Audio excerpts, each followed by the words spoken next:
Hello बच्चों, good morning. और बच्चों, क्या हाल चाल है आप लोगों का। कल हमने आप लोगों को जो है कल साइंस की कुछ वीडियोस और ऑडियोज सेंड करी थी और हमें उम्मीद है कि आप लोगों ने देखा होगा और ठीक से सुना भी होगा, उनको ध्यान से सुना होगा। अच्छा, कल हम लोगों ने जो है प्रकाश संश्लेषण के बारे में पढ़ा था, ठीक है। तो उसमें हमने आप लोगों को बताया था कि प्रकाश संश्लेषण जो है क्या हो, प्रकाश संश्लेषण की डेफिनेशन बताई थी हमने उसको आपको, और प्रकाश संश्लेषण क्या होता है। अच्छा, इसके अलावा हमने आपको बताया था कि प्रकाश संश्लेषण के लिए आज हम लोग जो करेंगे प्रकाश संश्लेषण के लिए आवश्यक कारक कि किन चीज़ों का होना आवश्यक है कि उसमें जो है प्रकाश संश्लेषण होता है, जिसमें कि सबसे पहला है पर्णरिम, दूसरा है कार्बन डाइऑक्साइड और तीसरा है प्रकाश।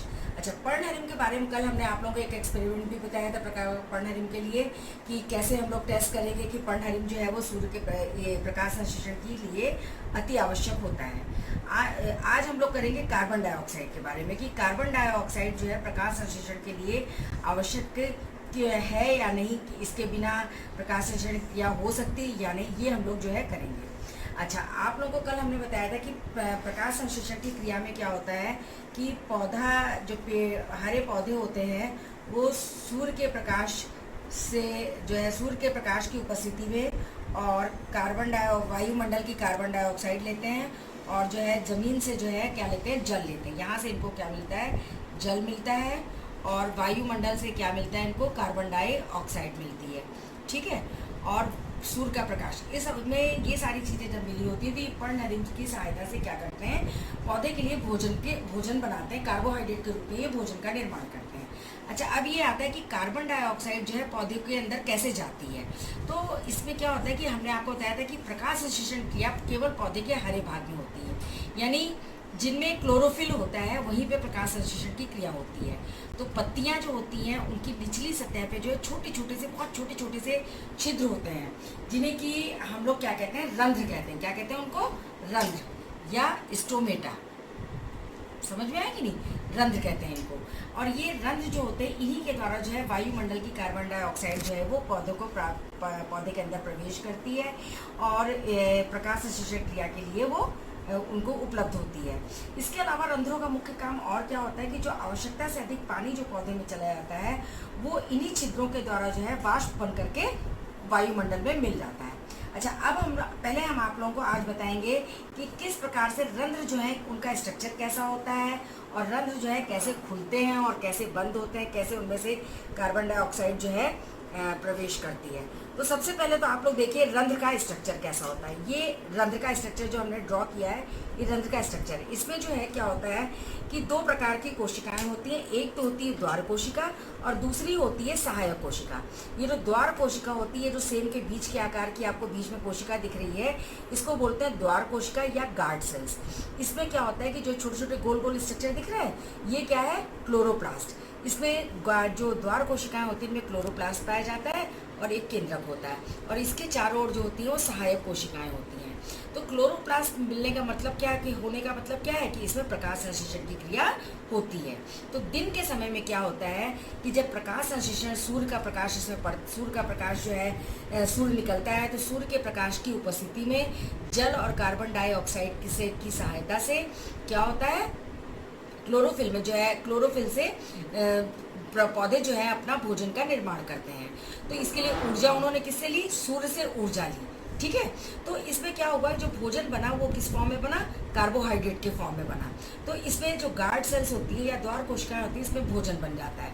तो भोजन जो होता है वो घुलनशील अवस्था में होता है, जो उनका कार्बोहाइड्रेट जो होता है घुलनशील का मतलब क्या होता है, लिक्विड फॉर्म में होता है। तो इसके अंदर का जो लिक्विड, इसके अंदर जो होता है भोजन जो लिक्विड फॉर्म में है वो गाढ़ा हो जाता है, और सहायक कोशिकाओं के अंदर जो पदार्थ भरा हुआ है वो कैसा हो जाता है, पतला होता है। तो इस अवस्था में क्या होता है कि जो ये द्वार कोशिकाएं हैं इनका जो है परासरण दाब या ऑस्मोटिक प्रेशर जो होता है वो क्या होता है, बढ़ जाता है। जिसके कारण बढ़ जाने के कारण क्या होता है कि जो अगल बगल में इनकी कोशिकाएं हैं, सहायक कोशिकाएं हैं, उनसे होकर के जल जो है वो इन्हीं द्वार कोशिकाओं में प्रवेश करने लगता है। समझ में आया कि नहीं। तो जब ये जल इसके अंदर द्वार कोशिकाओं में जल आ जाता है तो ये द्वार कोशिकाएं क्या होती हैं, फूल जाती हैं। अच्छा, एक चीज़ और है, ये द्वार कोशिकाओं की जो अंदर की दीवार होती है, ये वाली जो दीवार है ये कैसी होती है, मोटी होती है, और बाहर की दीवार जो होती है वो पतली होती है और बहुत ही लचीली होती है। तो जब इनके अंदर ये जल प्रवेश कर जाता है तो वो इस तरीके से फूल जाती है, और फूल जाने से क्या होता है, देखिए इस तरीके से जो है जब फूल गई, ये फूल गई तो ये क्या हुआ, छिद्र बीच का खुल गया, ये देखिए दिख रहा है, ये छिद्र जो है बीच का खुल गया। तो इसी प्रकार से स्टोमेटा जो होते हैं दिन के समय में खुल जाते हैं। अच्छा, और इससे क्या होता है कि कार्बन डाइऑक्साइड जो है पौधे के अंदर प्रवेश करती है और आवश्यकता से अधिक पानी जो होता है वो वाष्पोत्सर्जन की क्रिया के द्वारा वायुमंडल में मिल जाता है वाष्प के रूप में। अच्छा, रात के समय में क्या होता है, चूंकि सूर्य तो निकलता नहीं है तो प्रकाश संश्लेषण की क्रिया भी नहीं होती है। तो उस अवस्था में क्या होता है कि जब प्रकाश संश्लेषण की क्रिया नहीं हो रही है तो बिल्कुल उल्टी रिएक्शन होती है। उस समय क्या होता है, ये द्वार कोशिकाएं जो है इनके अंदर का पदार्थ जो होता है, भरा हुआ पदार्थ जो होता है वो जो होता है वो ये जो होता है पतला हो जाता है, और सहायक कोशिकाओं के अंदर का पदार्थ जो होता है वो गाढ़ा होता है। तो उल्टी रिएक्शन होती है, यानी जो ये द्वार कोशिकाएं हैं इनमें से निकल करके क्या होता है, जल जो होता है वो बाहर सहायक कोशिकाओं में आने लग जाता है। समझ में आया? तो इससे क्या होता है कि जब ये इसके अंदर का जल निकल गया तो ये पिचक जाती है, और पिचक जाने से इस तरीके से बिल्कुल ये बंद हो जाती हैं। तो ये हो जाता है रंध्रों का बंद होना। और ये बंद जो होते हैं रात के समय में क्या होता है कि रंध्र जो होते हैं वो बंद हो रहते हैं और दिन के समय में खुल जाते हैं। तो ये मैकेनिज्म आपको जो हमने आपको बताया ये आप लोगों को समझ में आ गया होगा कि रंध्र जो है कैसे खुलते हैं और बंद होते हैं। सबको समझ में आ गया? अच्छा, अब आता है आप लोगों का दूसरा टॉपिक आता है कि कार्बन डाइऑक्साइड जो है वो प्रकाश संश्लेषण की क्रिया के लिए बहुत ज़रूरी होती है। ठीक है, तो इसको सिद्ध कैसे, हम लोग एक प्रयोग करेंगे, उस प्रयोग के द्वारा जो है हम लोग ये सिद्ध करेंगे कि प्रकाश संश्लेषण क्रिया के लिए कार्बन डाइऑक्साइड गैस जो होती बहुत ज़रूरी होती है। इसके लिए हमने क्या किया है, 2 पौधे लिए जो गमले में लगे हुए हैं, गमले में लगे हुए वाले 2 पौधे लिए हैं। इनको हमने क्या किया है कि करीब 48 घंटे के लिए अंधेरे में रख दिया है। इन दोनों गमलों को हमने अंधेरे में रख दिया। क्यों रख दिया? जिससे कि इनमें प्रकाश संश्लेषण की क्रिया ना हो, और जो पहले प्रकाश संश्लेषण क्रिया के दौरान जो भोजन बना था उसी को ये लोग 2 दिन तक यूज़ करते रहे। फिर उसके बाद तीसरे दिन हमने क्या किया कि इन पौधों को, गमलों को उठाया और धूप में उनको रख दिया। करीब 4-5 घंटे के लिए इनको हमने धूप में रख दिया। ठीक, समझ में आ रहा है? अच्छा, इसके बाद क्या हुआ कि धूप में रखने का मतलब क्या हुआ कि इनमें प्रकाश संश्लेषण की क्रिया हो गई। और इसके बाद हमने क्या किया कि दोनों गमलों को जो है हमने एक बेल जार से, कांच का बना हुआ ये उपकरण होता है, ये लैब में आप लोगों को जो है जब आप लोग कॉलेज आएंगे तो हम आपको बायो लैब ले चलेंगे, वहाँ पे हम आप लोगों को बेल जार दिखाएंगे कि बेल जार कैसा होता है। तो दोनों पौधों को हमने, दोनों गमलों को अलग अलग हमने बेल जार से ढक दिया। अच्छा, एक गमले में हमने, एक जो बेल जार के अंदर हमने क्या किया कि एक कटोरी में थोड़ा सा KOH रख दिया। KOH क्या चीज़ होता है? Potassium hydroxide. इसका काम क्या होता है कि जो जब ढकने के बाद जो जिसके अंदर चारों ओर जो गैस भरी हुई इसमें जो कार्बन डाइऑक्साइड होगी वो सारी कार्बन डाइऑक्साइड जो है ये पोटेशियम हाइड्रोक्साइड क्या कर लेगा, एब्जॉर्ब कर लेगा, अवशोषित कर लेगा। यानी क्या होगा इसका मतलब कि बिल्कुल भी कार्बन डाइऑक्साइड, इस जिसके अंदर हमने पोटेशियम हाइड्रोक्साइड रखा है उस बेल जार के अंदर बिल्कुल भी कार्बन डाइऑक्साइड नहीं है, और दूसरे वाले में हमने कुछ नहीं किया।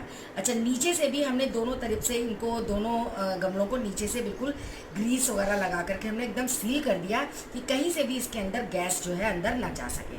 इसके बाद क्या किया हमने, इसको 4-5 घंटे तक इसको ऐसे ही रखा रहने दिया।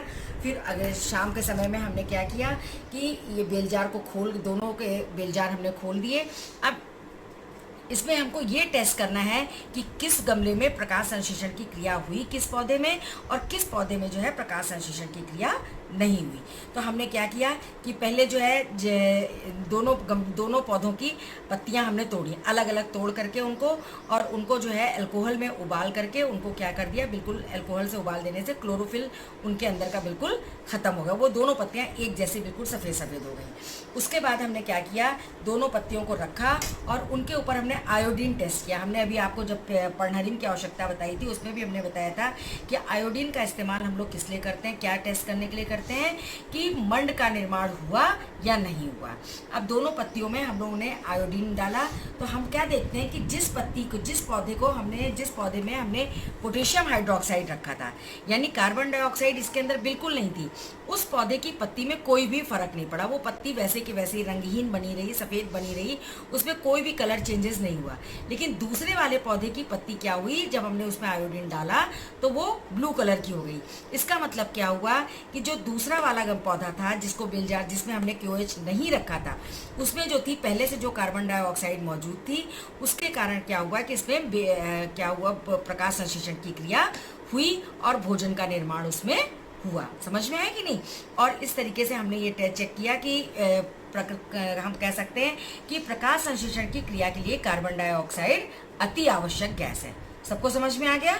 चलिए, अब तीसरा आप लोगों का आता है प्रकाश, कि क्या सनलाइट के बिना भी प्रकाश संश्लेषण की क्रिया हो सकती है? प्रकाश संश्लेषण यानी प्रकाश की उपस्थिति में निर्माण का होना। तो प्रकाश संश्लेषण के लिए जो है प्रकाश का होना बहुत ज़रूरी है, क्योंकि जो ऊर्जा होती पौधे लेते हैं इस क्रिया के लिए, वो ऊर्जा उन्हें कहाँ से मिलती है? सूर्य से ही मिलती है। लेकिन कुछ जो होते हैं, कुछ पौधे जो होते हैं कि वो कृत्रिम प्रकाश में भी जो है प्रकाश संश्लेषण की क्रिया हो जाती है। लाल, नीले और बैंगनी रंग के प्रकाश में भी जो है प्रकाश संश्लेषण क्रिया होती है। सबसे ज़्यादा जो है लाल रंग के प्रकाश में प्रकाश, अगर हम तीनों रंगों के से अलग अलग हम प्रकाश संश्लेषण क्रिया को नापे देखें तो सबसे ज़्यादा जो है लाल रंग के प्रकाश में जो है प्रकाश संश्लेषण क्रिया सबसे ज़्यादा होती है, और नीले रंग के प्रकाश में प्रकाश संश्लेषण की क्रिया सबसे कम होती है। अच्छा, चलिए अब हम लोग प्रयोग करते हैं, ये देखते हैं कि क्या सूर्य के प्रकाश की अनुपस्थिति में प्रकाश संश्लेषण की क्रिया होती है कि नहीं। इसके लिए हम लोग ने क्या किया, बिल्कुल सेम इसी तरीके से किया कि एक गमला लिया। गमला लेने के बाद जो है गमले को करीब 48 घंटे तक हमने क्या किया, उसको अंधेरे में, गमले में पौधा लगा हुआ है, और इस गमले को हमने क्या किया कि 48 घंटे के लिए हमने इसको अंधेरे में रख दिया। क्यों रख दिया ये अभी हम आप लोगों को बता चुके हैं, जिससे कि ये पूरी तरीके से मंडरहित हो जाए। ठीक है,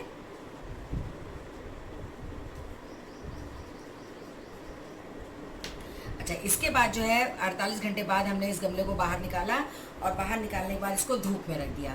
धूप में रखने के से पहले हमने क्या किया कि इस पौधे की किसी एक पत्ती पर हमने ब्लैक कलर की कागज का एक पट्टी ली, और उस पट्टी से इस एक पत्ती को हमने क्लिप के द्वारा जो है इसका आधा पोर्शन इस तरीके से क्लिप लगा करके हमने इसको कवर कर दिया। ठीक है ना, पत्ती को चारों ओर से, मतलब थोड़ा पोर्शन, पूरा नहीं, इस तरीके से क्लिप लगा करके हमने इसको इसके ऊपर है ब्लैक कलर की पट्टी लगा दी, और इसको दिन भर धूप में रहने दिया। शाम के समय में हमने क्या किया, दिन भर धूप में रहा, यानी इसमें प्रकाश संश्लेषण क्रिया पौधे में हुई। अब ये चेक करने के लिए कि पौधे की पत्ती की जिस पोर्शन में सूर्य का प्रकाश नहीं पड़ा था, क्या उस जगह पर प्रकाश संश्लेषण की क्रिया हुई। तो उसके लिए फिर हम लोग क्या करते हैं, शाम के समय में इस पत्ती को तोड़ लेते हैं। तोड़ने के बाद इसको जो है अल्कोहल में बॉयल करते हैं अच्छी तरीके से, क्लिप कागज निकाल देते हैं और इसको जो है अल्कोहल में बॉयल करते हैं। बॉयल करने के बाद क्या करते हैं हम लोग उसमें कि, और बार बार हम आपको बता रहे कि अल्कोहल में क्यों उबालते हैं, उसका पर्णहरिम को ख़त्म करने के लिए। उसके बाद हम क्या करते हैं, इसका आयोडीन टेस्ट करते हैं। आयोडीन टेस्ट करते हैं तो हम लोग क्या देखते हैं कि जो ये पत्ती थी, उस पत्ती का जो पोर्शन ढका हुआ था, समझ में आया कि नहीं, ये पोर्शन पूरा सफ़ेद रहता है और बाकी पोर्शन जो है ये नीला हो जाता है। यानी यहाँ पर ये जो पोर्शन हमारा ढका हुआ था, यहाँ पर सूर्य का प्रकाश जिस जगह पे नहीं पड़ा, उस जगह पे क्या हुआ कि वो पोर्शन नीला नहीं हुआ। यानी यहाँ पर क्या हुआ कि भोजन का निर्माण नहीं हुआ, अर्थात प्रकाश संश्लेषण की क्रिया इस जगह पर नहीं हुई। समझ में आया कि नहीं। तो ये इस प्रयोग से क्या सिद्ध होता है कि प्रकाश संश्लेषण की क्रिया के लिए प्रकाश अति आवश्यक है। तो तीनों प्रयोग आप लोगों को समझ में आ गए। एग्जाम में बहुत ये बोर्ड में जो है बहुत इंपॉर्टेंट है। बोर्ड में आपकी रंध्रों के खुलना बंद होने की क्रिया भी पूछी जाती है, और कौन कौन से कारक जो है प्रकाश संश्लेषण के लिए आवश्यक होते हैं। और इसके अलावा इस टाइप के क्वेश्चंस भी आते हैं कि प्रयोग द्वारा सिद्ध कीजिए कि प्रकाश संश्लेषण की क्रिया के लिए पर्णहरिम अति आवश्यक है, या पर्णहरिम की आवश्यकता का, प्रकाश संश्लेषण क्रिया के लिए पर्णहरिम की आवश्यकता का सचित्र वर्णन कीजिए।